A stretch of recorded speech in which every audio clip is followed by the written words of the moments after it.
Оңтүстік Қазақстан облысында қытайлық кәсіпкерлер күн электр станциясының құрылысын бастамақ. Бұл туралы қытайлық Циндао Бэйхай компаниясының арнайы өкілі Минг Ие Оңтүстік Қазақстан облысының әкімі Жансейіт Түймебаевпен кездесуінде мәлім етті. Кездесу барысында жергілікті билік аталған жобаны жүзеге асыруға қажетті 300 гектар жер телімін бөліп, барлық инфрақұрылымдық қажеттіліктермен қамтамасыз етіп беретін болып келісілді. Сондай-ақ екі жақты келісімге сәйкес станцияны күн нұры деп атау ұйғарылды. Бүгінде облыстың экономикалық даму қарқыны жоғары аймақта. Өндіріс орындары көптеп ашылып, инновациялық бағдарламалар жүзеге асырылып жатыр. Осының барлығы электр энергиясына деген сұранысты арттыратын сөзсіз.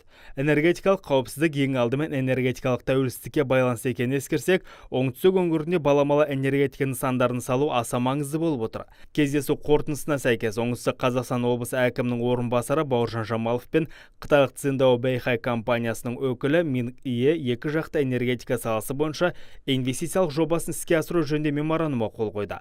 Тараптар инвестициялық жобалардың өзара тиімділігін ескеріп, жобаны іске асыруға дайын екенін білдірді.